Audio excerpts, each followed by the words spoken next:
Books for ever میں خوش آمدید ناول نمل جس کی رائٹر ہے نمرہ احمد، اس کی یہ 53 ایپیسوڈ ہے اور باب اس کا مجھے یاد نہیں ہے، لیکن اس کا نام ہے میں حنین ہوں اور میں عام ہوں کا سیکنڈ پارٹ، اے پارٹ، اور بہت ہی اچھا جا رہا ناول۔ اور اس میں اب حنین گواہی دے گی، اور جیسے ہاشم نے آ کر اس کو کر دیا ہے، بد دل کر دیا، اور وہ کہہ رہا ہے کہ اپنے خاندان کی مت سنو، جو تمہارا دل کر رہا ہے وہیں کرنا، اور پھر وہ گھر جا کر جیسے بولتی ہے، تو اب پتہ نہیں وہ کیسی گواہی دیتی ہے، وہ کیا کرتی ہے، تو یہ تو اب پڑھنے کے بعد ہی پتہ چلے گا کہ کیا ہوتا ہے۔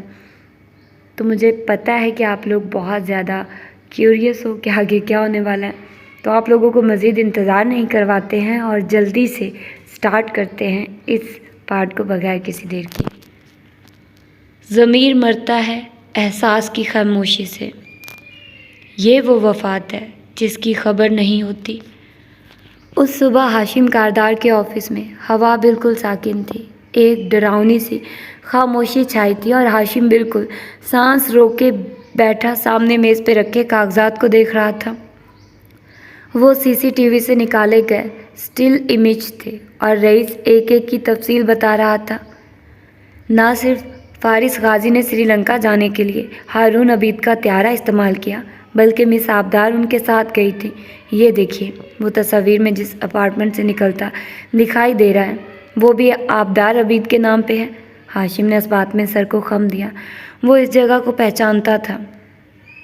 گارڈ کمار کی موت سے پہلے آبدار صاحبہ سعدی سے ملنے گئی تھی، اور اس سے بھی پہلے وہ پاکستان میں فارس غازی سے ملتی رہی تھی، جس سے ہم نے اندازہ لگایا ہے کہ وہ سرنج آبدار نے ہی سعدی کو دی تھی۔ میں سمجھ گیا، تھینک یو رئیس، تم جا سکتے ہو، ایک دم خشک سے انداز میں کہتا وہ کاغذ سمیٹنے لگا۔ رئیس چپ ہو گیا اور پھر سر کو خم دے کر باہر نکل گیا۔ اب وہ کمرے میں تنہا تھا، وہ تنہائی جان لیوا تھی، وحشت سی وحشت تھی، دکھ سا دکھ تھا۔ وہ بار بار ایک ہی تصویر کو دیکھتا تھا، کبھی بے یقینی سے، کبھی ملال سے، کبھی آنکھوں میں کرب سمٹ آتا، کبھی غصہ۔ اس کا سر درد کرنے لگا تھا، بلڈ پریشر بڑھتا ہوا محسوس ہو رہا تھا۔ ٹائی کی نوٹ ڈھیلی کی اور سر دونوں ہاتھوں میں گرا دیا۔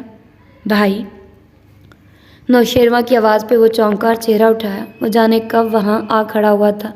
ہاشم نے ڈھیلے سے انداز میں اسے بیٹھنے کا اشارہ کیا۔ مجھے آپ سے بات کرنی ہے۔ وہ بیٹھا تو اس کا چہرہ بھی شدید اندرونی خلفشار کا شکار لگتا تھا۔ بولو، وہ سنبھل کے پوچھنے لگا۔ پچھلے 2-3 ماہ سے وہ مقدمے میں یوں الجھے تھے کہ آپس میں اب نہ پیار رہا تھا، نہ ماضی کے اختلافات، بس نارمل ہو گئے تھے دونوں۔ میری وجہ سے یہ سب کچھ ہو رہا ہے، میری وجہ سے ہمارا خاندان اس اسکینڈل میں پھنسا ہوا ہے۔ بالکل ایسا ہی ہے۔ پھر میں اعتراف جرم کرنا چاہتا ہوں۔ اس کے الفاظ تھے کہ کیا ہاشم کرنٹ کھا کے سیدھا ہوا۔ وہ کہہ رہا تھا، ندامت سے سر میں وہ فکرہ مکمل نہیں کر سکا۔ میں خدا سے معافی مانگنا چاہتا ہوں، میں سعدی سے معافی مانگنا چاہتا ہوں، میں جج صاحب کو سچ بتا دینا چاہتا ہوں۔ ہاشم کاردار نے پانی کا بھرا ہوا ٹھنڈا ٹھار گلاس اس کے منہ پہ پھینکا۔ ٹھنڈے یخ پانی نے اس کا چہرہ، گردن اور بالوں کو نہلا دیا تھا۔ اس نے ہکا بکا سا چہرہ اٹھایا۔ اگر نیند سے آنکھ کھل گئی ہو تو میری بات سنو، برہمی سے کہتا وہ آگے کو ہوا۔ تم نے سعدی کے ساتھ یہ اس لیے کیا کیونکہ وہ ڈیزرو کرتا تھا، کیونکہ تم ہمیشہ سے ایک نالائق اور کم عقل لڑکے تھے، مگر تم میں بھی کچھ کوالٹیز تھی۔ ان دونوں بہن بھائیوں نے تمہیں ہمیشہ ڈی گریڈ کیا، تمہارے راز کھولے، تمہیں احساس کمتری کا شکار کیا۔ ان کو وہ ملا جو انہوں نے بویا تھا۔ وہ اپنے احساس برتری سے نکل پاتے تو ان کو سمجھ آتا کہ کسی کا اتنا مذاق نہیں اڑاتے جتنا وہ تمہارا اڑاتے تھے۔ تم نے نوشیروان اگر کچھ غلط کیا ہے تو اس لیے کہ انہوں نے تمہارے ساتھ غلط کیا تھا۔ میں اس سارے کرب سے نکلنا چاہتا ہوں بھائی، مجھ سے یہ سب برداشت نہیں ہو رہا۔ وہ دبا دبا سا چلایا تھا، گیلے چہرے پہ آنسو کہاں تھے، اندازہ نہ ہوتا تھا۔ چپ کر کے میری بات سنو۔ ہاشم اٹھا، میز پہ ہتھیلیاں رکھے، اس کی طرف جھکا اور اس کی آنکھوں میں دیکھ کے گھر آیا۔ میں نے اغوا کیا اسے، میں نے قید میں رکھا اسے، پھر وہ تمہیں کیوں نامزد کر رہا ہے؟ وہ لوگ تم پہ غلط الزام لگا رہے ہیں اور میں تمہیں وہاں سے نکالنے کی کوشش کر رہا ہوں۔ یہ میں ہوں جو تمہیں اس سے نکال لوں گا۔ لیکن اگر میں ان سے معافی مانگ لوں، اگر خدا ان لوگوں کے دل میں میرے لیے رحم... ڈیم اٹ! ہاشم نے غصے سے میز پہ ہاتھ مارا۔ انہوں نے تمہیں معاف کرنا ہوتا تو یہ سب کرتے ہی کیوں؟ وہ تمہیں پھانسی پہ لٹکا ہوا دیکھنا چاہتے ہیں، وہ انصاف نہیں چاہتے، وہ انتقام چاہتے ہیں۔ پھر وہ واپس کرسی پہ بیٹھا، چند ٹھنڈے سانس لے کر خود کو پرسکون کرنا چاہا اور بولا، دیکھو شیرو، تمہارے اعتراف سے ہم سب تباہ ہو جائیں گے۔ تم یاد کرو جیل کے وہ چند دن جو تم گزار کے آئے ہو، تم نہیں سہار سکو گے، تم پھندے سے پہلے ہی مر جاؤ گے۔ تم میرے بھائی ہو شیرو، میں تمہیں مرتے ہوئے نہیں دیکھ سکوں گا۔ اس کا لہجہ آخر میں بالکل ٹوٹ سا گیا۔ شیرو کی آنکھیں بھیگ گئی، اس نے کرب سے دونوں کن پٹیاں تھامی۔ میں کیا کروں بھائی؟ تم اپنے بھائی پہ بھروسہ رکھو، مجھے اپنا کیس لڑنے دو۔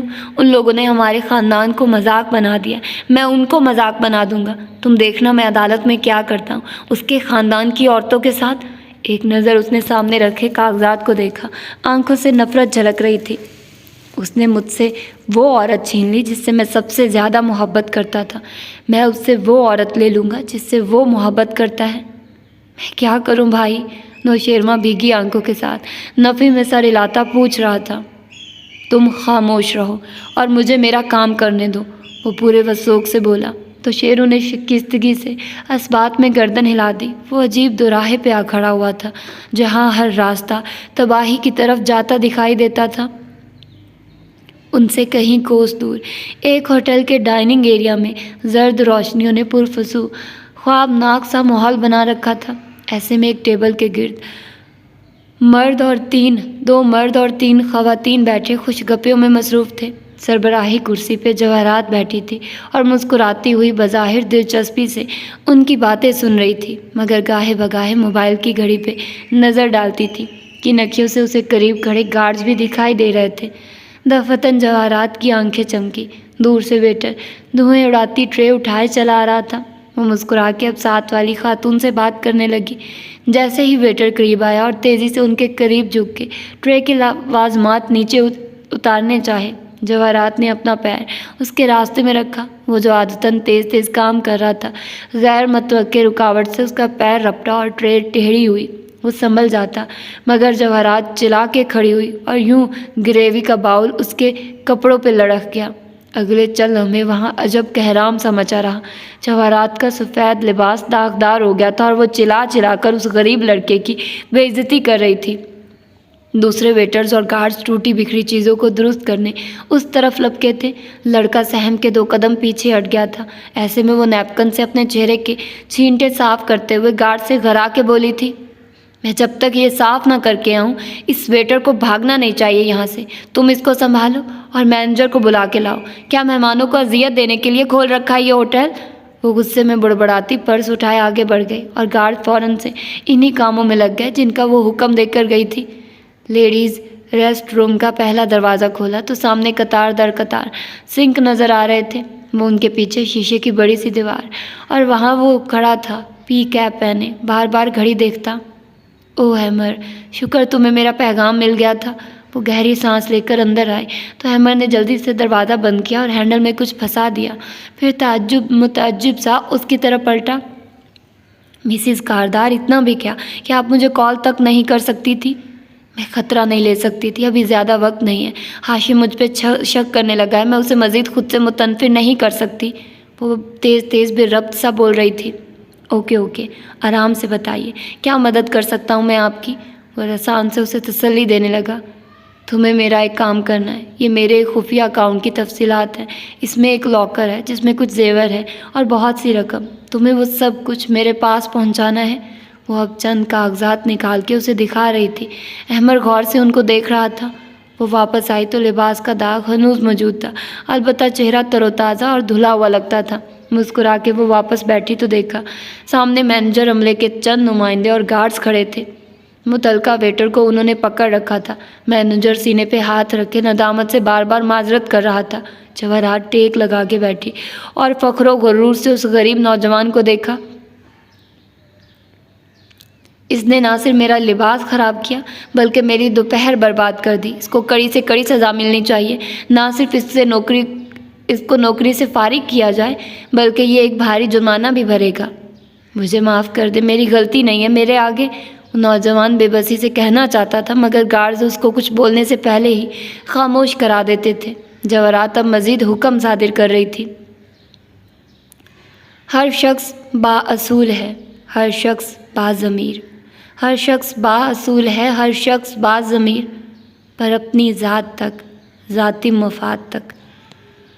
کمرہ عدالت کی اونچی کھڑکی سے مئی کا سورج اندر جھانک رہا تھا۔ جج صاحب اپنی کرسی پہ قدرے ترچھے ہو کر بیٹھے، رخ کٹہرے کی جانب کیے ہوئے تھے جہاں نیاز بیگ موجود تھا، اور اس کے سامنے نشیب میں زمر کھڑی تھی۔ نیچے بیٹھا سعدی فکر مندی سے گواہ کو دیکھ رہا تھا۔ ہاشم البتہ ہلکی سی مسکراہٹ چہرے پہ سجائے ہوئے تھا۔ آج وہ چشمے والا آدمی نہیں آیا تھا، اس لیے پیچھے بیٹھے فارس کی توجہ کا مرکز صرف نیاز بیگ تھا۔ کیا یہ درست ہے کہ ہسپتال میں سعدی یوسف کا اسٹریچر لے کر جانے والے آپ ہی تھے؟ زمر پوچھ رہی تھی۔ جی ہاں، وہ بے نیازی سے بولا۔ کیا یہ درست ہے کہ آپ نے سعدی یوسف کے اغوا کا الزام قبول کیا تھا؟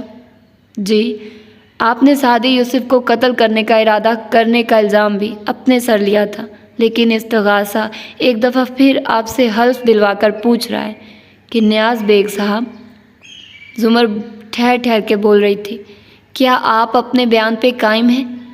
عدالتی کمرے میں خاموشی چھا گئی، سناٹا در سناٹا۔ نیاز بیگ نے ہاشم کو دیکھا، پھر پیچھے بیٹھے فارس کو۔ دونوں اسے مختلف قسم کی نظروں سے دیکھ رہے تھے۔ پھر وہ زمر کی طرف متوجہ ہوا۔ میں سچ بولوں گا، میں اپنے بیان پہ قائم ہوں، میں نے ہی سعدی یوسف کو گولیاں ماری تھی۔ واو! سعدی نے بڑبڑا کے سر جھٹکا تھا۔ ہاشم نے مسکرا کے زمر کو دیکھا، جس کے یہاں سے پشت دکھائی دے رہی تھی۔ وہ اس کے چہرے کے تاثرات نہیں دیکھ پا رہا تھا۔ آپ کو یقین ہے کہ آپ ہی سعدی کے ساتھ اس زیر تعمیر گھر میں اس رات تھے؟ جی، میں ہی تھا۔ ہاشم نے مڑ کے فارس کو دیکھا، وہ بالکل خاموش اور سپاٹ سا دکھائی دے رہا تھا۔ عدالت کو بتائیے کہ آپ کا سعدی یوسف سے کس بات پہ جھگڑا ہوا تھا؟ یہ لڑکا میرے سے کوکین خریدتا تھا، کافی دن سے پیسے پورے نہیں دیے تھے اس نے۔ میں نے کہا بدلے میں اس کا ریسٹورانٹ قسطے پہ خرید لوں گا۔ یہ اس پہ مجھ سے لڑنے جھگڑنے لگا، اس نے مجھے گالی دی تھی، پھر میں نے وہی واقعات دہرانے لگا۔ اسے ایمبولینس میں ڈال کے کوڑے کے ڈھیر پہ پھینکنے کے بعد آپ نے کیا کیا نیاز بیگ صاحب؟ میں اپنے گھر گیا، کپڑے بدلے، اس کا موبائل جو اٹھایا تھا وہ اسی رات اپنے دوست کو بیچ دیا۔ اس کی دکان اسی علاقے میں ہے جہاں آپ کا گھر ہے، مگر سعدی کے فون کے سگنل اس رات وہاں ملے تھے جہاں قصر کاردار واقع ہے۔ میرے دوست کی دکان بھی اسی علاقے میں ہے۔ نیاز بیگ نے جھٹ سے اس بات میں سر ہلایا۔ زمر نے ہاشم کو دیکھا اور ستائشی انداز میں سر کو خم دیا۔ امپریسو وٹنس پریپ، اس نے مسکرا کے تعریف وصول کی۔ زمر فوراً سے واپس گھومی۔ اور اس فون کا ماڈل کون سا تھا؟ لمحے بھر کو کمرے میں سکوت چھا گیا۔ ہاشم کی مسکراہٹ غائب ہوئی۔ Objection your owner. ہاشم تیزی سے اٹھا۔ اس بات کو 1 سال گزر گیا ہے اب۔ Over role. کاردار صاحب بیٹھ جائیے اور گواہ کو جواب دینے دیں۔ جج صاحب نے ناپسندیدگی سے اسے ٹوکا۔ وہ سیمسنگ کا اسمارٹ والا فون تھا، جلدی میں 25,000 کا بکا تھا، S6 تھا۔ نیاز بیگ فر سے بولا۔ اور اس کا رنگ کیا تھا؟ وہ ترنت بولی۔ سیاہ رنگ تھا۔ وہ اعتماد سے بولا۔ اف! نوشیروان نے سر گرا دیا۔ زمر نے ہاتھ میں پکڑے کاغذ جج صاحب کے سامنے رکھے۔ یور آنر، سعدی یوسف کے زیر استعمال ایک ہی فون تھا اور وہ آئی فون تھا، سفید رنگ میں۔ یہ اس فون کی خریداری کی سلپ ہے اور یہ ابتدائی FIR کی کاپی ہے جس میں میں نے فون کا رنگ اور ماڈل مینشن کیا تھا۔ استغاثہ عدالت سے درخواست کرتا ہے کہ نیاز بیگ کی گواہی پہ یقین نہ کیا جائے، کیونکہ جس فون کے پیچھے سعدی کو مارنے اور وہ بھی 2-2.5 لاکھ کے امپورٹڈ پستول سے مارنے کا یہ دعویٰ کر رہا ہے، وہ فون اس نے کبھی دیکھا ہی نہیں تھا۔ یور آنر، وہ ایک عام آدمی ہے۔ ہاشم تیورا کے اٹھا۔ عام آدمی نے سیمسنگ اور آئی فون دیکھے تک نہیں ہوتے، اور اس بات کو 1 سال گزر چکا ہے۔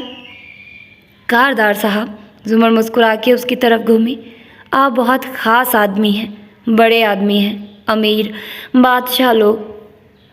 کبھی اپنے محل سے نکل کر اس ملک کی سڑکوں پہ دیکھیے، ماشاءاللہ سے روٹی ہو یا نہ ہو، ہر دوسرے عام آدمی کے پاس یا تو اسمارٹ فون ہے یا سیل فون کے متعلق تمام اپڈیٹس ہیں۔ خود نیاز بیگ کی گرفتاری کے وقت ان کے پاس سے 2 قیمتی اسمارٹ فونز نکلے تھے۔ You know what? وہ نیاز بیگ کی طرف گھومی جو اب جلدی جلدی وضاحت دے رہا تھا۔ آپ موقع پہ نہ تھے، نہ آپ نے سعدی یوسف پہ حملہ کیا تھا۔ مجھے مزید کوئی سوال نہیں پوچھنا۔ اب ہاشم اور زمر ایک ساتھ بول رہے تھے۔ مچھلی منڈی کی سی آوازیں آ رہی تھی۔ ایسے میں سعدی پیچھے سے اس کے ساتھ آ بیٹھا۔ تھینک یو، اس نے فارس کا شکریہ ادا کیا۔ یو آر ویلکم، اس نے سعدی کا کندھا تھپتھپایا اور اٹھ کھڑا ہوا۔ ادھر زمر اب اگلی تاریخ مانگ رہی تھی تاکہ حنین یوسف کو پیش کر سکے، جو ناسازی طبع کی وجہ سے آج پیش نہیں ہو سکی تھی۔ نیاز بیگ کے چہرے کے سارے رنگ اڑ چکے تھے اور وہ بار بار گھبراہٹ سے خود کو گھورتے ہاشم کو دیکھتا تھا۔ اسے اب ہاشم سے کون بچائے گا، یہ سوچ جان لیوا تھی۔ فوڈلی ایور آفٹر شام کے نیلگو اندھیرے میں جگمگا رہا تھا۔ ندرت کاؤنٹر پہ کھڑے ہو کر فون پہ جھنجھلا کر کسی وینڈر سے کچھ کہہ رہی تھی جب اس کی نگاہ دروازے پہ پڑی اور لمحے بھر کے لیے وہ منجمد ہو گئی۔ چوکھٹ میں ہاشم کاردار کھڑا تھا، اپنے 3 پیس کی پینٹ کی جیبوں میں ہاتھ ڈالے وہ مسکراتا ہوا اس طرف آ رہا تھا۔ ندرت نے فکرہ سست روی سے مکمل کیا۔ وہ قدم قدم چلتا آگے آیا اور سیڑھیاں چڑھنے لگا۔ ان کے بالکل ساتھ سے گزرا تھا وہ، ان کو نظر انداز کر کے۔ وہ پلٹ کے اسے جاتے دیکھنے لگی۔ وہ واقف تھا کہ زمر کہاں ملے گی، مگر پہلی دفعہ آنے کے باعث گردن گھما گھما کے وہ ریسٹورانٹ دیکھ رہا تھا۔ ندرت کی نگاہوں نے تب تک اس کا پیچھا کیا جب تک وہ اوپری ہال کے دروازے کے پیچھے گم نہ ہو گیا۔ زمر اپنی مخصوص میز کرسی پہ موجود تھی۔ ٹیبل لیمپ جلا ہوا تھا، چھت پہ لگا فانوس بھی روشن تھا اور وہ کونیاں میز پہ جمائے کام کر رہی تھی۔ جب دروازہ کھلنے کی آہٹ پہ آنکھیں اٹھائی، ہاشم کو وہاں دیکھ کر لبوں پہ تلخ مسکراہٹ در آئی۔ وہ مسکراتا ہوا گڈ ایوننگ کہتا سامنے آیا اور کرسی کھینچی۔ آئیے کاردار صاحب، بیٹھیے، کیا خدمت کر سکتی ہوں میں آپ کی؟ وہ بظاہر خوش دلی سے بولتی قلم بند کر کے پیچھے ہو بیٹھی۔ پہلے تو چائے منگوائیے، لیکن بغیر شوگر کے۔ زمر نے انٹر کام اٹھایا اور بولی۔ جنید اوپر 2 کافی بھیجیے، اور پھر اس کی طرف متوجہ ہوئی۔ گھنگریالے بال اونچی پونی میں باندھے، وہ کوٹ کے صبح والے سفید کپڑوں میں ملبوس تھی۔ کوٹ نہیں پہن رکھا تھا، باہم پھنسے ہاتھوں میں نیلی پتھر والی انگوٹھی دمک رہی تھی۔ اچھا ہے ریسٹورانٹ، وہ ستائشی انداز میں سر کو خم دے کر کہہ رہا تھا۔ انٹیریئر اچھا ہے، ٹریڈیشنل ہے، تھوڑا سا ماڈرن ٹچ بھی آ رہا ہے جو کہ نہیں آنا چاہیے، لیکن خیر ہے، وال کلر بدلنا چاہیے۔ ایک دفعہ کیس سے فارغ ہو جائیں، پھر ری ماڈلنگ کریں گے اس کی۔ اوہ زمر، وہ افسوس سے گہری سانس لے کر بولا۔ آئی مس اولڈ ٹائمز، آواز میں ملال بھی تھا۔ اس پہ نگاہیں جمائے وہ یاد کرتے ہوئے کہہ رہا تھا۔ آپ ڈی اے تھی، سوری پروسیکیوٹر۔ میں آپ کے آفس میں آتا تھا، ہم ایک ساتھ چائے پیتے تھے، بہت سے کیسز کی ڈیل فائنل کرتے تھے، حکومت کا وقت اور پیسہ بچاتے تھے۔ اچھے دن تھی وہ۔ آپ کو کبھی افسوس ہوا ہاشم؟ وہ اس کی آنکھوں میں دیکھے ہوئے بولی۔ جو آپ نے میرے ساتھ کیا اس پہ؟ بہت زیادہ۔ اس نے اس بات میں سر ہلایا، ٹیک لگائے ٹانگ پہ ٹانگ چڑھا کے بیٹھا۔ وہ یاد کرتے ہوئے کہہ رہا تھا۔ مجھے زندگی میں سب سے زیادہ ملال اسی بات کا ہے، میں نے آپ سے وہ خوشی لے لی جو مجھے سونیا کو پانے سے ملی تھی۔ آئی ایم سوری زمر۔ بہت شکریہ۔ خیر، یہ اچانک آپ کیوں ادھر آئے؟ وہ گہری سانس لے کر بولی۔ میں کافی بور ہو چکا ہوں ٹرائل سے۔ اس نے تھوڑی پہ ناخن رگڑتے ہوئے سوچنے والا انداز اپنایا۔ یا شاید چیزیں آپ کے خلاف جانے لگی ہیں؟ ڈیل کر لیتے ہیں زمر، اس کیس کو ختم کر دیتے ہیں، چلو صلح کرتے ہیں۔ مجھے سوچنے دے۔ زمر نے کن پٹی پکڑ کے سر جھکا کے آنکھیں بند کی، پھر 2 سیکنڈ بعد ہاتھ نیچے گرایا اور آنکھیں کھول کے اسے دیکھا۔ میں نے بہت سوچا، مگر نہیں، میں اس کیس کو جیتنے میں انٹرسٹڈ ہوں۔ میں دیت دینے کو تیار ہوں، خون بہا، نیم آ پرائز، جتنی آپ دے سکتے ہیں اس سے دگنی رقم میں آپ کو دیتی ہوں، بدلے میں نوشیروان کو ہمارے حوالے کر دیں۔ صرف شیرو کیوں، میں کیوں نہیں؟ اس کا جواب میں فیصلہ آنے کے بعد دوں گی۔ اور کچھ کہنا ہے آپ نے؟ زمر میں ہار نہیں رہا، وہ سمجھانے والے انداز میں آگے کو ہوا اور ہمدردی سے اسے دیکھا۔ میں جیت جاؤں گا، آپ کے پاس ایک بھی کریڈیبل گواہ نہیں ہے، لیکن فیصلہ آنے تک آپ لوگ بہت کچھ کھو چکے ہوں گے، چاہے وہ عزت ہو، نیک نامی ہو یا جان ہو، اور میں نہیں چاہتا کہ آپ کا مزید نقصان کروں۔ اگر آپ کا دل اتنا ہی افسردہ رہتا ہے ہمارے مستقبل کا سوچ سوچ کے، تو آپ ہمارا نقصان کرنے کا سوچتے ہی کیوں ہیں؟ یا شاید یہ باتیں کہہ کر آپ خود کو تسکین دیتے ہیں کہ میں کتنا اچھا ہوں، بس یہ لوگ مجھے برا کرنے پہ مجبور کر رہے ہیں۔ وہ ہلکا سا ہنس دیا۔ آپ نہیں مانیں گی، آپ کو میرا جواب معلوم ہے، اور آپ اس ڈیل کے لیے یہاں آئے بھی نہیں۔ کیوں نہ اب آپ وہ بات کریں جس کے لیے آپ یہاں آئے تھے؟ ہاشم مسکرا کے چند لمحے اسے دیکھتا رہا۔ میں نے آپ کو ہمیشہ بہت ایڈمائر کیا ہے، گو کہ آپ کے پیچھے آپ کو گھمنڈی اور مغرور کہتا رہا ہوں میں، مگر آپ کے ساتھ کام کر کے اچھا لگتا ہے مجھے۔ میں یہاں صرف اس لیے آیا ہوں کہ میں ان اچھے پرانے دنوں کو کبھی کبھی مس کرتا ہوں۔ میں چاہتا تھا ایک آخری بار ان دنوں کی یاد تازہ کروں، شاید پھر دوبارہ آپ کے ساتھ اس طرح بیٹھنے کا موقع نہ ملے۔ کیا آپ مجھے قتل کرنے جا رہے ہیں؟ میں کچھ نہیں کرنا چاہتا جمر، آپ مجھے مجبور کریں یہ الگ بات ہے۔ آپ کی کافی نہیں آئی؟ وہ اٹھتے ہوئے کوٹ کا بٹن بند کرتے ہوئے بولا تھا۔ چہرہ پرسکون تھا اور آنکھوں میں مسکراہٹ تھی۔ جب میں جنید کو 2 کافی لانے کا کہتی ہوں تو اس کا مطلب ہوتا ہے کہ ٹھیک 10 منٹ بعد دروازے پہ آ کر کہے کہ میرے چند اہم مہمان آئے ہیں تاکہ میں جلدی جان چھڑا سکوں۔ تبھی دروازہ کھلا اور جنید نے اندر جھانکا۔ میم، آپ کے مہمان آئے ہیں؟ سمر نے مسکرا کے ابرو اچکا کے ہاشم کو دیکھا۔ وہ دھیرے سے ہنس دیا، پھر میز پہ دونوں ہاتھ رکھ کے جھکا اور اس کی آنکھوں میں دیکھا۔ میں آپ کو مس کروں گا۔ اس کی آواز میں کچھ ایسی ٹھنڈک سی تھی کہ اس کی ریڑھ کی ہڈی میں سرد لہر سی دوڑ گئی، مگر بظاہر مسکراتی رہی۔ اور کچھ؟ ہاشم نے کوٹ کی اندرونی جیب سے ایک پھولا ہوا لفافہ نکالا اور اس کے سامنے رکھا۔ کچھ دن سے میں اپنی ماں کی گئی تمام فائنینشیل ٹرانزیکشنز کا حساب کتاب کر رہا تھا، تو فارس کی دوسری گرفتاری کے وقت جب آپ اس کا کیس لڑ رہی تھی مجھے چند بے ضابطگیاں ملی۔ معلوم کروانے پہ علم ہوا کہ خیر جو علم ہوا وہ آپ کے ڈاکٹر نے اس کاغذ پہ لکھ دیا ہے۔ میں اس سب سے ناواقف تھا، پھر بھی معذرت کرتا ہوں اور صرف یہ چاہتا ہوں کہ جدا ہونے سے پہلے آپ اپنے بارے میں ساری حقیقت جانتی ہوں۔ لفافہ رکھ کے وہ اسے چونکتا چھوڑ کے مڑ گیا۔ دروازے تک پہنچ کے وہ مڑا۔ ان دیواروں پہ ٹیوب کلر کا پینٹ ہونا چاہیے، خلوص سے مشورہ دیا اور باہر نکل گیا۔ سمر تیزی سے لفافہ چاک کر رہی تھی، اس کے ابرو اکٹھے ہوئے تھے اور لب بھنچے ہوئے تھے۔ ندرت ابھی تک کاؤنٹر کے قریب کھڑی تھی، بس چپ سی۔ وہ ان کے قریب سے گزرنے لگا تو رکا۔ آپ کو چاہیے کہ اپنی بیٹی کو عدالت کی بھینٹ نہ چڑھائیں، اس کی عزت ایک دفعہ چلی گئی نا تو واپس نہیں آئے گی۔ نرمی سے ان کو دیکھ کر دھیرے سے بولا تھا۔ ندرت کی آنکھیں اسی طرح اس پہ جمی رہی۔ اکثر رات کو تسبیح پڑھتے پڑھتے میں سوچتی ہوں تمہارا انجام کیسا ہوگا ہاشم، پھر میں کوشش کرتی ہوں کہ اس انجام کی نسبت سے تمہارے لیے دعا کروں، مگر نہیں کر پاتی۔ تمہاری سب سے بڑی سزا پتہ ہے کیا ہونی چاہیے؟ تمہیں ہدایت مل جائے اور پھر تم ساری زندگی اپنے گناہوں کو یاد کر کے پچھتاتے رہو۔ Thank you what ever. وہ سر جھٹک کے آگے بڑھ گیا۔ ریسٹورانٹ کے مہمان مڑ مڑ کے اس کو دیکھ رہے تھے، ستائش سے، مروبیت سے، تحیر سے۔ سب کی نظریں مختلف تھیں، مگر پھر سب کی نظریں ایک سی ہوتی تو یہ دنیا تو جنت ہوتی۔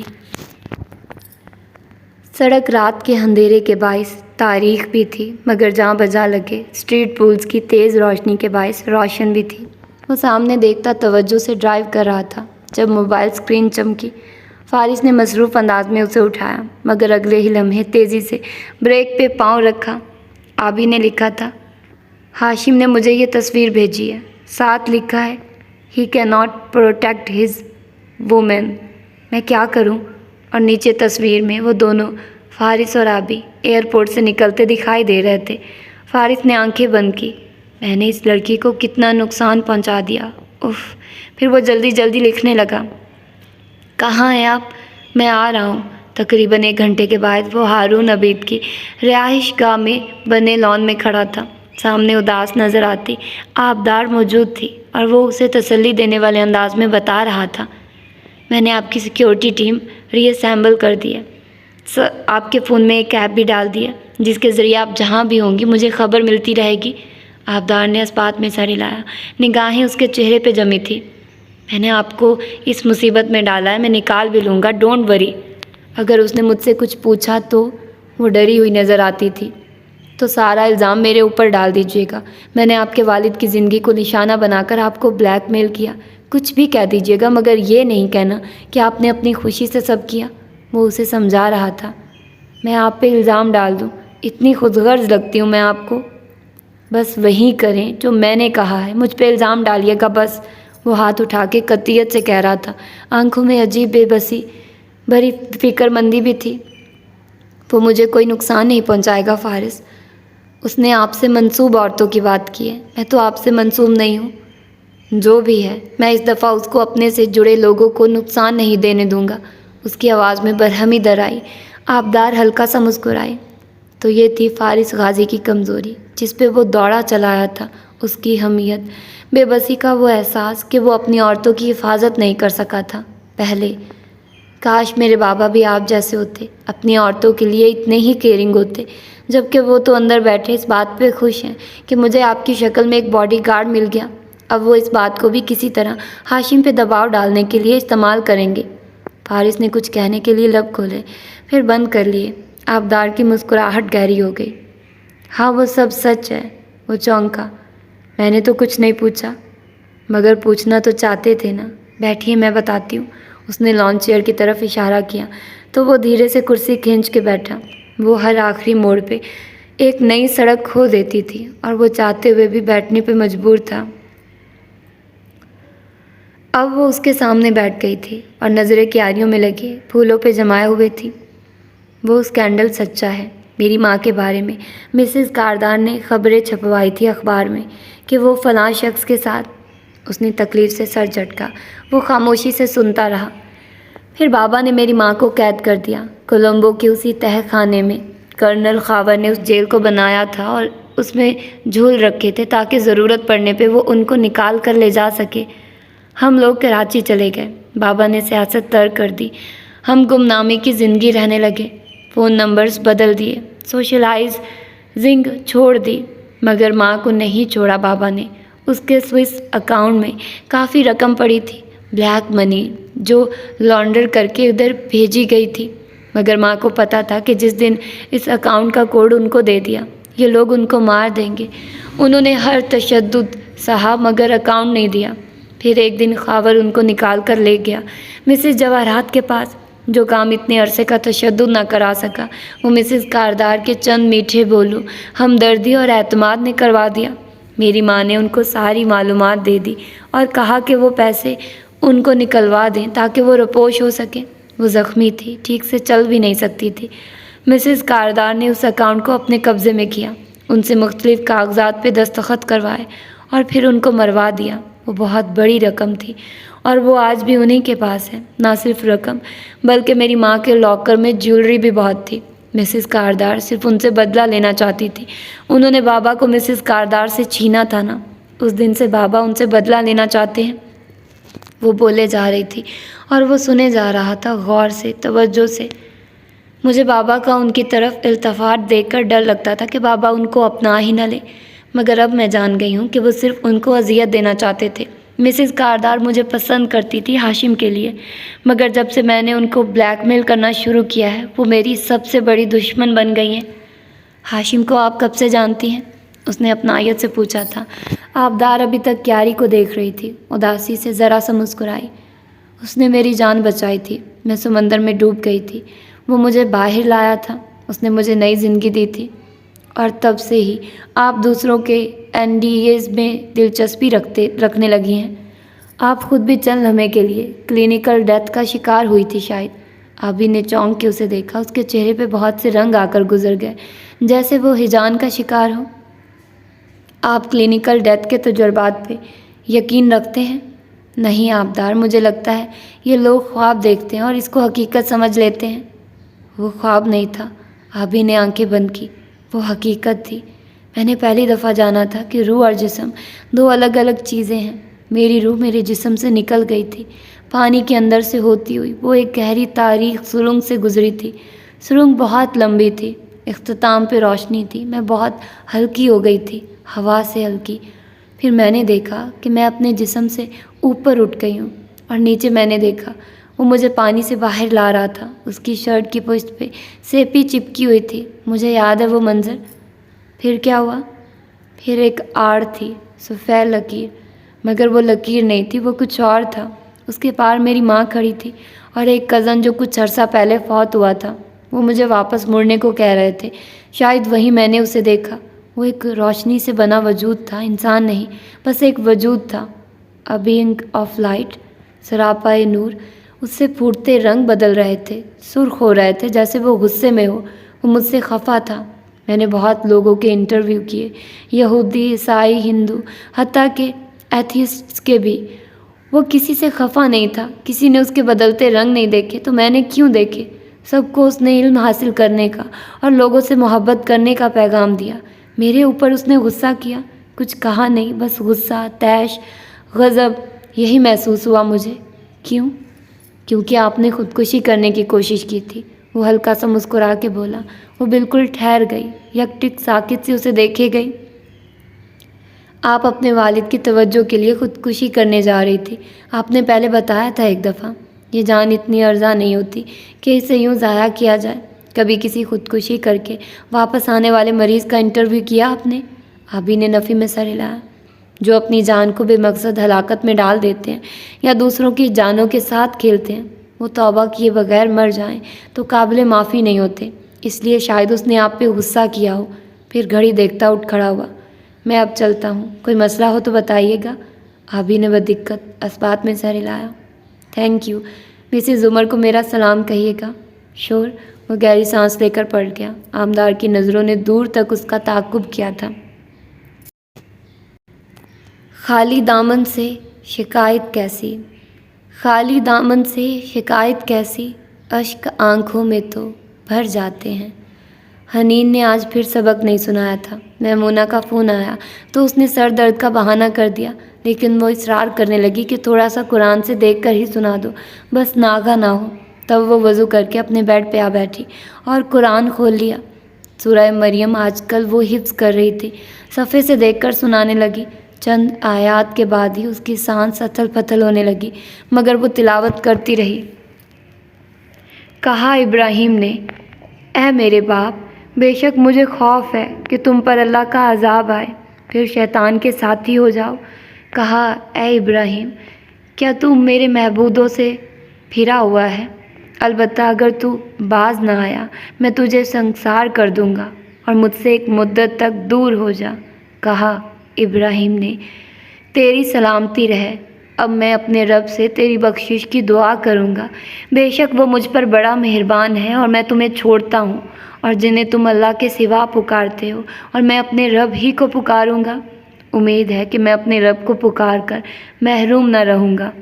پھر جب ان سے علیحدہ ہوا اور اس چیز سے جنہیں وہ اللہ کے سوا پوجتے تھے، ہم نے اسے اسحاق اور یعقوب عطا کیا، اور ہم نے ہر ایک کو نبی بنایا، اور ہم نے ان سب کو اپنی رحمت سے حصہ دیا، اور ہم نے ان کے لیے نیک نامی بنائی۔ سانس مزید پھول گیا تو اس نے بس کر دی اور اجازت مانگی۔ فون بند کرنے کے بعد وہ ٹیرس پہ آ بیٹھی اور کتنی دیر یوں ہی بیٹھی رہی۔ اندھیرا پھیل رہا تھا، ڈپریشن تھا، اور تب اس کی نظر کالونی میں دور ایک درخت سے ٹیک لگائے شخص پہ پڑی۔ وہ جیبوں میں ہاتھ ڈالے کھڑا اس عام سے مور چال کو بہت حسرت سے دیکھ رہا تھا۔ تاریکی کے باوجود وہ اس کی آنکھیں پڑ سکتی تھی۔ وہ تیزی سے نیچے کو بھاگی۔ نوشیرواں بھائی۔ چند منٹ بعد وہ اپنا گیٹ عبور کر کے اس کے سامنے آ کھڑی ہوئی تھی۔ وہ اسے دیکھ کے سیدھا ہوا، مگر خاموش ویران آنکھوں سے اسے دیکھتا رہا۔ آپ ادھر کیا کر رہے ہیں؟ جانتے ہیں نا کورٹ میں یہ بات آپ کے خلاف جا سکتی ہے، اس لیے چلتے بنیے، درشتی سے وہ بولی تھی۔ لوزر، سپر لوزر، یہی کہا تھا نا تم نے مجھے؟ اگر پیچھے مڑ کے دیکھو تو یہ سب تمہاری زبان کی وجہ سے شروع ہوا تھا، وہ تلخی سے بولا تھا، ایسی تلخی جس میں ملال زیادہ تھا۔ حنین چونک کے واپس گھومی۔ کیا تم دونوں کو کبھی احساس ہوا حنین کہ تم لوگ اپنے احساس برتری میں مجھے کتنا ہرٹ کر جاتے تھے، میری کتنی بے عزتی کرتے تھے؟ اور آئی ڈونٹ کیئر اگر تم یہ سب ریکارڈ بھی کر لو، لیکن میں نے جو کچھ کیا وہ اس لیے کیا کیونکہ تم دونوں نے مجھے ہمیشہ بے عزت کیا، کبھی میری عزت نہیں کی۔ صحیح۔ حنین نے سینے پہ بازو لپیٹ لیے اور سر کو خم دیا۔ میں نے واقعی آپ کو بہت ڈی گریڈ کیا ہے، مجھے نہیں کرنا چاہیے تھا، لیکن اس کے باوجود میں پورے ملک میں بدنام ہو چکا ہوں، اور تمہارا بھائی 2 قتل کر کے بھی بدنام نہیں ہوا، اس کے خلاف انکوائری نہیں ہوتی، وہ ہر دفعہ بچ جاتا ہے، کوئی ایک لمحے کے لیے بھی کیوں نہیں سوچتا کہ وہ اور تم دونوں بھی میرا دل دکھاتے تھے۔ وہ دکھی دل سے کہہ رہا تھا، گویا پھٹ پڑا تھا، کیونکہ ہم لوگ تھے، اور لوگ باتیں کرتے ہیں نوشیروان بھائی، لوگوں کا کام ہی باتیں کرنا ہے، آپ کو لوگوں کی پرواہ نہیں کرنی چاہیے تھی، لیکن آپ بھی کیسے پرواہ نہ کرتے؟ وہ تلخی سے ہلکا سا مسکرائی۔ جب لوگ ہمارے بارے میں باتیں کرتے ہیں تو بہت تکلیف ہوتی ہے، ہمیں لگتا ہے ہماری عزت خراب ہو گئی ہے، ہم دوبارہ سر اٹھا کے نہیں جی سکیں گے، ہمارا خاندان ہمیں رسوا کر دے تو لگتا ہے ساری زندگی ہی ختم ہو گئی ہے۔ بدکاری کی سزا سنسار کرنا ہوتا ہے، سر عام پتھر مار کر ہلاک کرنا، یہ ایک توہین آمیز سزا ہوتی ہے۔ ایک زمانے میں ابراہیم علیہ السلام کو ان کے والد نے یہی سزا سنائی تھی، ان کی عزت ختم کرنے کے لیے، کیونکہ لوگ ان کے بارے میں باتیں کر رہے تھے کہ ان کے بتوں کو زمین بوس کرنے والا ہے ایک نوجوان۔ کہتے ہیں جسے ابراہیم، وہ سچے تھے، مگر زمانے بھر نے ان کے خلاف باتیں کی، سازشیں کی، ان کو تنہا کر دیا، ان کی عزت ختم ہو کر رہ گئی، ان کو ان کے گھر سے نکال دیا گیا، جب آگ میں نہ جلا سکے تو ملک سے نکال دیا۔ پھر کیا ہوا؟ لمحے بھر کو خاموش ہوئی، شیرو یکٹک اسے دیکھ رہا تھا۔ پھر یہ ہوا کہ ابراہیم علیہ السلام کو اللہ تعالیٰ نے اسحاق بھی دیے، اسماعیل بھی اور یعقوب بھی، ان کو اللہ نے کعبہ بنانے کا شرف بھی دیا، اور ان کے نام کو رہتی دنیا تک ہماری نمازوں کا، ہمارے درود کا حصہ بنا دیا۔ 3 بڑے ادیان کے پیروکار، یہود، عیسائی، مسلمان، اس بات پہ جھگڑتے ہیں کہ ابراہیم ہمارا ہے، سب انہی کو اپنانا چاہتے ہیں، ان کو اپنے دین میں داخل دکھانا چاہتے ہیں، جن کو ان کے گھر والوں نے نکال دیا تھا، جن کی وہ لوگ عزت نہیں کرتے تھے۔ وہ بول رہی تھی اور اس کا سانس مزید پھولتا جا رہا تھا، اس کی رنگت سرخ پڑ کے تمتمانے لگی تھی اور آواز بلند ہو رہی تھی۔ اللہ نے ابراہیم علیہ السلام کے لیے نیک نامی بنائی، سچی زبان، سچی تعریف، نیک نامی جو رہتی دنیا تک اور اس کے بعد بھی قائم رہے گی۔ مگر ہم نوشیروان بھائی، ہم کتنے بھلکڑ لوگ ہیں، ہم سمجھتے ہیں کہ لوگ ہمیں بے عزت کریں گے تو ہماری عزت اور نیک نامی چلی جائے گی، ہم رسوا ہو جائیں گے، لوگ ہمارے بارے میں باتیں کریں گے تو ہم کبھی سر اٹھا نہیں سکیں گے۔ تو پھر کون تھا وہ شخص جس نے اپنے وقت کے بڑے بڑے خداؤں کو کلہاڑا مار کے توڑا تھا، جس کے بارے میں سب لوگ بری بری باتیں کرتے تھے، مگر آج اس جیسا نیک نام کوئی نہیں نوشیروان بھائی، لوگوں کا کام تو ہوتا ہے باتیں کرنا، کسی انسان کی عزت لوگوں کی زبانوں سے نہیں بندھی ہوتی کہ وہ زبان کھولیں گے اور عزت گر جائے گی۔ اللہ، اس نے انگلی اٹھا کے اوپر اشارہ کیا، صرف اللہ کے ہاتھ میں ہے ہر انسان کی عزت، وہ نہ چاہے تو کوئی رسوا نہیں ہو سکتا۔ اور جانتے ہیں کیوں؟ اچھے بھلے دیندار لوگ ایک دن اچانک سے ہماری نظروں سے گر جاتے ہیں، جب ان کی سیاہ کاریاں سامنے آتی ہیں تو ہم سمجھتے ہیں کہ یہ بدل گئے ہیں، مگر وہ پہلے بھی اچھے نہیں تھے، ان کی نیت شروع سے خراب تھی، اور شروع میں اللہ نے ان کو چانس دیا، مگر جب انہوں نے اپنی نیت درست نہ کی تو اللہ نے ان کی تمام محنتوں اور کوششوں کو انہی کے ہاتھوں برے کاموں میں لگایا، یوں ان کی نیتیں سب پہ کھل گئی۔ انسان بری نیت نہ رکھے تو اللہ اسے کبھی رسوا نہیں کرتا۔ یہی پوچھنا چاہتے تھے نا آپ؟ یہی ہے آپ کا جواب۔ کسی کی عزت کسی انسان کے ہاتھ میں نہیں ہے، ہمارا سارا خاندان ہماری بے عزتی کرے گا تو اللہ اس سے کہیں زیادہ لوگ پیدا کر دے گا جو ہماری عزت کریں گے۔ اگر ہم نے اپنے گناہوں پہ معافی مانگ لی ہے اور دوسروں کا بھلا سوچنے لگ گئے ہیں نا، ہماری نیت درست ہے نا، تو اللہ ہمیں کسی انسان کے ہاتھوں رسوا نہیں کرے گا۔ اگر ہم انسانوں کی بھلائی سوچیں اور اپنی نیت کو نیک کر لیں تو ملے گی ہمیں وہ عزت جسے کوئی انسان داغدار نہیں کر سکے گا۔ اس لیے ان بتوں سے ڈرنا نہیں چاہیے، کلہاڑا مار کے ان کو توڑ دینا چاہیے۔ کوئی ہمارے گھر کی طرف آنکھ اٹھا کے دیکھے تو اس کی آنکھ کو تیر مار کے پھوڑ دینا چاہیے۔ کسی کو نقصان دینے میں پہل کرنے کا نہ سوچنا ہے نہ یہ کرنا ہے، لیکن ہماری غلطیوں کی کہانیوں کے مرد کردار اگر ہم عام لڑکیوں کو یہ کہہ کے دمکائیں کہ وہ ہماری تصاویر یا ہمارے راز پوری دنیا کو دکھا دیں گے تو ان کو کہنا چاہیے کہ جاؤ دکھا دو سب کو، تم پھر بھی مجھے رسوا نہیں کر سکتے، دنیا کے سارے بد کردار مرد اکٹھے ہو جائیں وہ تب بھی تائب ہوئی ہم عام لڑکیوں کو رسوا نہیں کر سکتے۔ یہ ہوتی ہے توبہ اور اچھی نیت۔ عزت پانا چاہتے ہیں نا آپ تو لوگوں کی بھلائی کے لیے کام کرنا شروع کریں۔ میں بھی عزت پانا چاہتی ہوں، اس لیے میں اب ڈرے بغیر دوسروں کا سوچوں گی، اپنے بھائی کا سوچوں گی جس کے لیے مجھے گواہی دینی ہے، پھر تیر مارنا پڑے یا کلہاڑا، اللہ شاہد ہوگا کہ میری نیت بری نہیں تھی۔ اس کی گلابی آنکھوں سے آنسو بہہ رہے تھے، چہرہ دہک رہا تھا، دل زور زور سے دھڑک رہا تھا۔ وہ سن سا ہوا اسے دیکھے جا رہا تھا۔ وہ اب اندر کی طرف مڑ گئی تھی مگر وہ ہنوز وہیں کھڑا تھا۔ اس کے الفاظ کی بازگشت ابھی تک کالونی کے درختوں سے ٹکرا کے پلٹ رہی تھی۔ تو یہ تھا اس کا اے پارٹ۔ یقیناً آپ لوگوں کو پسند آیا ہوگا اور آپ لوگوں نے اس چیز کو انجوائے کیا ہوگا۔ ابھی تک اس کی وہ نہیں آ رہی ہے، مطلب حنین کا انتظار کر رہی ہوں میں اتنی دیر سے کہ وہ آئے اور اپنی گواہی دے اور کیا دھماکہ کرنا ہے اس نے۔ بہت زیادہ سسپینس ہے، آئی نو میں سسپینس پر ختم کر رہی ہوں، تو اگلی ایپیسوڈ میں پتہ چل جائے گا کہ حنین کیسے گواہی دے گی اور بہت ہی زبردست طریقے سے، بہت مزے کے ساتھ اگلی ایپیسوڈ آپ لوگوں کو سناؤں گی میں، کیونکہ اگلی ایپیسوڈ بہت زیادہ زبردست ہونے والی ہے، بلاک بسٹر۔ تو کیونکہ حنین، ظاہر سی بات ہے، حنین سے تو احمد شفیع ڈرتا تھا، ہم کیا چیز ہے، تو وہی ہمیں بھی ڈرنا چاہیے کہ وہ کیا کہنے والی ہے اور کس طرح کا، مطلب ہمیں ڈرنا not in bad way, but میں کہنا چاہ رہی ہوں کہ ہمیں ڈرنا چاہیے کہ وہ کچھ بھی کہہ سکتی ہے، مطلب وہ ہمیں جو کردار پسند ہے ان کے لیے پازیٹیو بھی ہو سکتا ہے، ان کے لیے نیگیٹیو بھی ہو سکتا ہے، تو اس لحاظ سے میں ڈرنے کی بات کر رہی ہوں۔ باقی ہاشم کو تو خیر ڈرنا ہی چاہیے، حنین جو دی گریٹ حنین، وہ کچھ بھی کہہ سکتی ہے اور کر سکتی ہے اور یقیناً وہ کچھ دھماکے والا ہی کرے گی۔ تو پھر ملتے ہیں اس کے اگلے بی پارٹ میں، لیکن اس سے پہلے اگر ابھی تک آپ لوگوں نے اس چینل کو سبسکرائب نہیں کیا تو بھائی کر لو۔ اگر آپ لوگ سبسکرائب نہیں کرو گے تو آپ لوگوں کو نوٹیفیکیشن کیسے ملے گا؟ جلدی سے سبسکرائب کیجئے اور اپنا فیڈ بیک دیجیے گا۔ ملتے ہیں انشاءاللہ اس کے بی اور لاسٹ پارٹ میں۔ اللہ حافظ۔